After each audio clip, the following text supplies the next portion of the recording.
art studio. I'm going to have a look at drawing these pears. So this is the still life I set up of the pears. I used white paper for the background so that there would be shadow. And I removed everything from the background, so it's just the pears you can see, and you can also see those nice shadows. This is the finished drawing of the pears. So I printed out the photograph in black and white to give me a better idea of the lights and darks, the tones on the pears. And if you wanted to pause the video here when we're finished, you can go back and use this image. I took a few different photographs of the pears. There's not much shadow behind these pears here, whereas in this picture here you can see there's a lot of shadow behind there.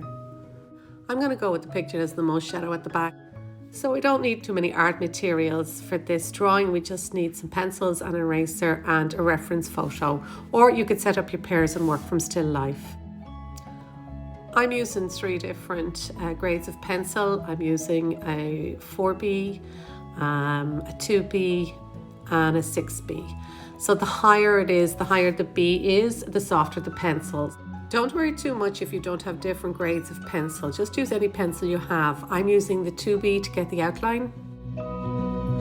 So the first thing I want to do is break it down into shapes, simple shapes like circles, rectangles, triangles, that kind of thing. Now everybody sees different shapes, so whatever shape you see, that's the shape you draw.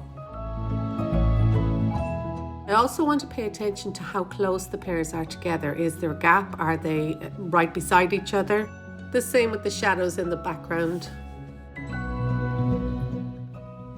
So I've speeded up the video so it won't be too long, but if you wanted to do a direct line drawn, if you wanted to follow along to the video, all you have to do is pause the video in sections and follow along.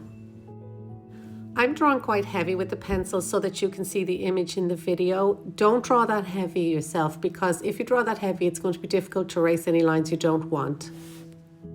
Once the basic pear shape is on, I'm now coming up to do the stalk. So it juts out a little bit to this side, it's not quite as round. Once I'm happy with the shape, I erase any lines I don't want, so I'm just left with the outline.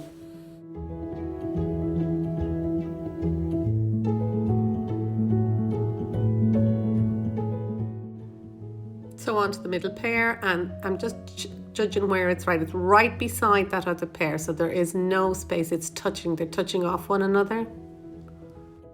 Starting with my basic shape that I can see. And once again, I'm drawing very heavy for the video, so you draw much lighter. I just want to check the height of the pears, and they're kind of a similar height. If you would like to do this from still life, you're going to approach it the same way. You're still going to break it down into shapes, and you're going to watch and see how close they are, what the distance is, what the height is.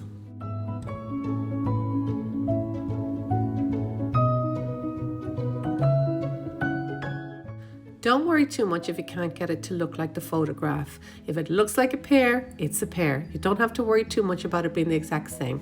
The photograph is just for reference. Now for the last pair, same thing, they are touching off each other, so I want to make sure I draw them touching. And remember, draw light, don't draw as heavy as I am.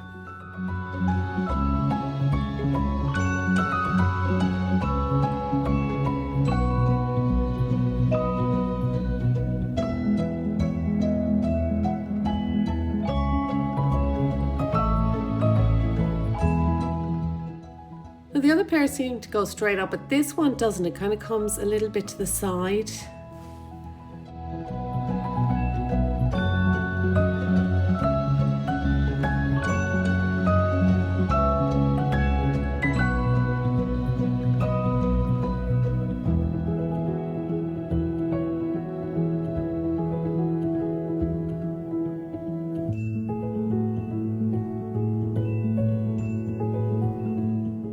So that's my basic outline done. In the next video, I'll look at adding tones, lights and darks.